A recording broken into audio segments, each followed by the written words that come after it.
The Foundling and Other Tales of Prydain by Lloyd Alexander.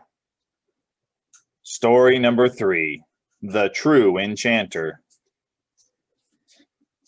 When Princess Angrad of the royal house of Lear came to an age to be married, her mother, Queen Regat, sent throughout the kingdom to find suitors for her daughter's hand. With red gold hair and sea-green eyes, Angrad was the most beautiful of all the princesses of Lear, and there were many who would have courted her. However, because Angrad was an enchantress of long and lofty lineage, it was forbidden her to wed any but an enchanter. "That," said Angrad, "is the most ridiculous rule I've ever heard of. It's vexing enough having to curtsy here, curtsy there, smile when you'd rather frown, frown when you'd rather laugh, and look interested when you're actually bored to tears. And now is my husband to be chosen for me?" "Rules are to be obeyed, not questioned," answered Queen Regat. "You may wed the one your heart desires, and choose your husband freely, among those, naturally, with suitable qualifications." "It seems to me," said Angrad, "one of the qualifications should be that we love each other." "Desirable," said Queen Regat, "but in matters of state, not always practical." And so Queen Regat commanded that only enchanters of the highest skill should present themselves in turn at the great hall of the castle of Lear. First came the enchanter Gildas. He was paunchy, with fleshy cheeks shining as if buttered. His garments were embroidered with gold thread and crusted with jewels. The host of servants following in his train were garbed almost as splendidly as their master, and at the sight, murmurs of admiration rose from all the courtiers. Nose in the air, looking neither right nor left, Gildas bustled through the great hall to stand before the thrones of Angrad and her mother, and curtly nodded his balding head. "Noblest ladies," Gildas began, "allow me to dispense with the formalities. You appreciate the demands upon my time. Only with greatest difficulty have I been able to spare a few moments from an especially busy morning. Therefore, I trust we may promptly negotiate, determine, and settle upon the nuptial agreements and, of primary consideration and concern, the question of dowry, the punctuary contribution, the treasure the princess brings to her marriage portion." "What?" burst out Angrad before her mother could reply. "Prompt? Pecuniary? Settlement? You're a good step ahead of yourself, Master Gildas. If I'm obliged to marry an enchanter, I'd first like to see some enchantments. Then I'll make up my own mind." "My dear young girl," Gildas haughtily replied, "there is no reason to waste time in trivial details. Surely my reputation has preceded me. My skill is beyond question. I have impeccable recommendations." "And a wonderful opinion of yourself. Well earned, no doubt," Angrad said sweetly. "Do allow us to share it. Favor us with a demonstration." Sniffing and sputtering, Gildas could only do as he was requested. Impatiently, he snapped his fingers, commanding a servant to bring a long cloak, even more dazzling than his other garments, and to drape it over his shoulders. Gildas then commanded another to bring a tall, pointed headpiece covered with magical signs, and a third to fetch a long golden staff. Thus arrayed, Gildas began mumbling and muttering, and with his staff tracing patterns on the flagstones. Puffing from his exertions, the enchanter circled first in one direction, then another, droning spells, waving his arms and waggling his fingers. Through all this, Princess Angrad tapped her toe, drummed her fingers on the arm of the throne, and stared out the casement. Even Queen Regat could not hide the frown that shadowed her usually composed features. Gildas kept on with his laborious incantations for some time, until his brow glistened and he was out of breath. At last, a small gray cloud began taking shape in the air. The enchanter doubled his efforts, flapping his arms and gesturing as if he were kneading a basin of dough. Little by little, the cloud grew bigger and blacker until it filled the great hall. The shadows deepened and thickened, blotting out the sunlight from the casements, and the great hall was dark as midnight. The courtiers and royal retainers whispered their amazement at such a feat. Gildas clapped his hands sharply. The cloud broke into fragments, the blackness swept away, and the great hall was bright as it had been before. The enchanter mopped his streaming brow. His cheeks flushed as he smiled with self-satisfaction. Queen Regat nodded in recognition of his prowess. Princess Angrad stifled a yawn. Well, said Angrad. Gildas blinked at her. I beg your pardon? Is that all there is to it? Angrad asked. Is this the enchantment you offer us? All there is, exclaimed Gildas. What of my finest effects, my dear princess? My dear enchanter, Angrad replied. I don't doubt for a moment you've done a great deal of work and strain. I only hope you haven't done yourself harm. Not to say anything against your spells, you understand, but frankly, I don't see the point of going to such trouble for the sake of turning day into night. All anybody needs to do is be patient a little while, and night will come along very nicely by itself, with a far better quality of darkness than yours, a much more velvety, not to mention the moon and the whole sky full of stars for good measure. Then, princess, returned Gildas, taken aback, allow me to produce something a little more spectacular. I suggest a snowstorm. My blizzards never fail to please. They have always been received with approbation. Angrad sighed and shrugged. There again, Master Gildas, why bother? When the proper season comes round, we'll have snow enough. Each flake different, too. Can you do as well? Sputtering and stammering, Gildas admitted he could not. But perhaps a culinary manifestation, a full-course feast, roast goose, wine, sweetmeats? We're quite satisfied with our own cook, said Angrad. Thank you, no. Scowling in wounded dignity, grumbling at the disrespect of young princesses, Gildas seated himself beside Queen Regat, awaiting the next suitor. It is against my better principles to criticize my colleagues, he muttered to the queen.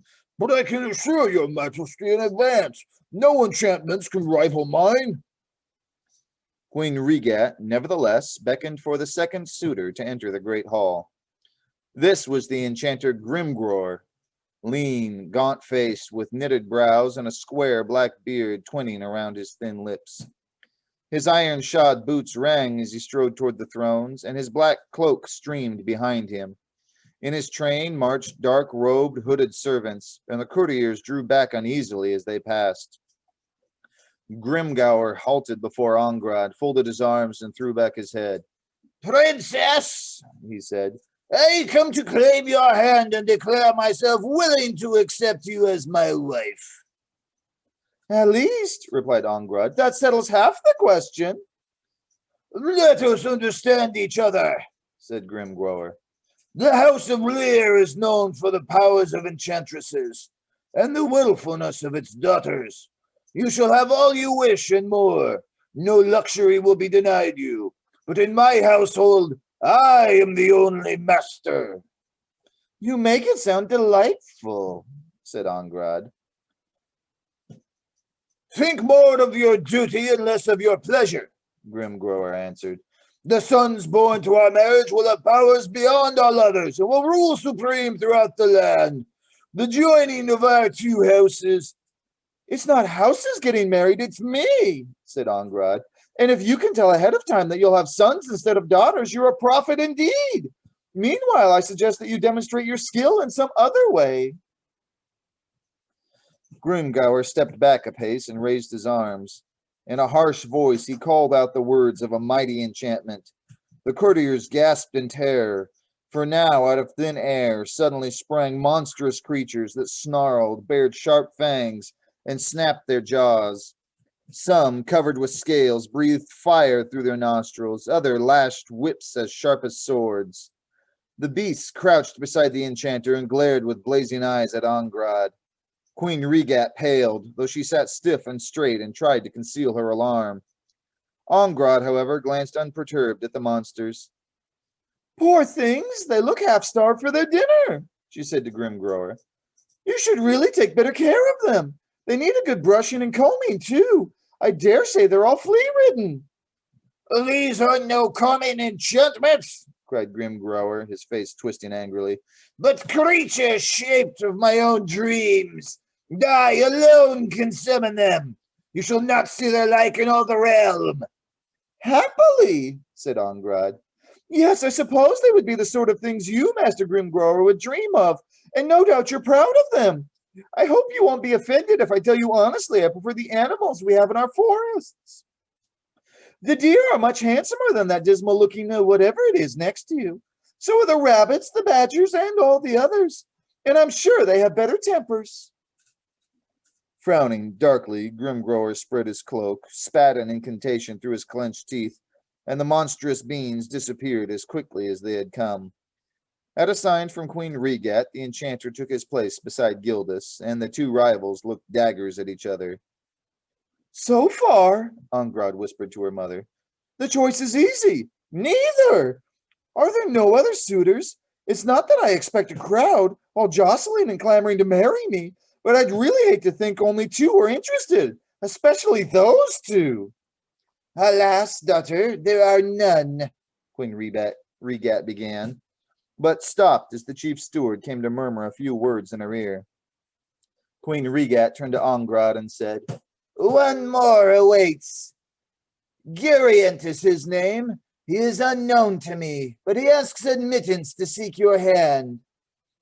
Ongrad shrugged and sighed wearily. I've put up with this pair. I doubt a third could be more tiresome. But the princess caught her breath as the enchanter Gariant made his way through the great hall and stood before her. He came with no servants or attendants. He bore no magic wand or golden staff. His garments were plain and unadorned, yet this youth was the fairest Ongrad had ever seen. Nevertheless, despite her quickening heart and the color rising in her cheeks, she tossed her head and said lightly, Now, Master Gariant, by what enchantments do you mean to court us? Gariant smiled as he replied, Why, princess, by none at all. Does a man court a woman with sorcery? It seems to me he must court her with love. Boldly spoken, said Ongrad, but how shall you do so? As a man to a woman, answered Gariant, and may you answer me freely, as a woman to a man. As their eyes met, Ongrad knew her heart could be given only to him. However, before she could reply, the enchanter Gildas stepped forward, sputtering and protesting, and the enchanter Grimgrower sprang from his seat and angrily insisted that Gariant prove his skill, as they had been obliged to do. And so Gariant began. However, unlike the others, he drew no magical patterns, pronounced no magical spells. Instead, in common, quiet words, he spoke of waters and woodlands, of sea and sky, of men and women, of childhood and old age, of the wonder and beauty of living things, all closely woven one with the other as threads in the same loom. As he spoke, he stretched out his open hands, and all in the court fell silent, marveling.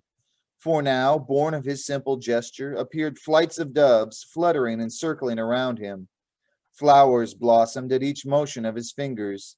He raised his arms, and above his head stars glittered in a sparkling cloud, and a shower of lights was scattered through the great hall. Then Gariant lowered his arms to his sides, and the enchantments vanished. He stood waiting, saying nothing more, while his glance and the glance of Ongrad touched and held each other. Smiling, the princess rose from her throne. My choice is made, she said. The enchanter Gariant has sought my hand and won my heart, and so shall we be wed. Shouts of joy filled the great hall as Ongrad and Gariant stepped forward to embrace. But Grimgrower thrust himself between them. His face was livid with rage as he cried out to Queen Regat and all the company, What trickery is this? He used no sorcery known to me or to any magician. He is an impostor, a false enchanter. Cast him out. He has tried to dupe us, fumed Gildas, his jowls shaking with indignation. But my colleague is correct. I heard no proper spells or charms. This upstart has no true power. The hoaxer, the mere juggler. Ongrad was about to protest, but the queen gestured for her to be silent. Regat's face was grave as she drew herself up and turned a severe gaze upon Gariant. You have heard these accusations, Queen Regat said. Are they true? Yes, Gariant answered willingly. Altogether true. Sorcery is not my birthright. I have no inborn powers. What I showed, I fashioned by myself. The birds you saw? No doves, but only bits of white parchment. The flowers? Dry grass and tinted leaves. The stars? A handful of bright pebbles. I only helped you imagine these things to be more than what they are. If this pleased you for a few moments, I could ask nothing better. How dare you come to us in the guise of an enchanter? Demanded the queen. To win Angrad's hand, replied Gariant, I would dare more than that. Even so, answered the queen, my daughter has chosen you in vain. No, declared Angrad. Any other choice would be in vain. These two inherited their skills. Gariant earned his.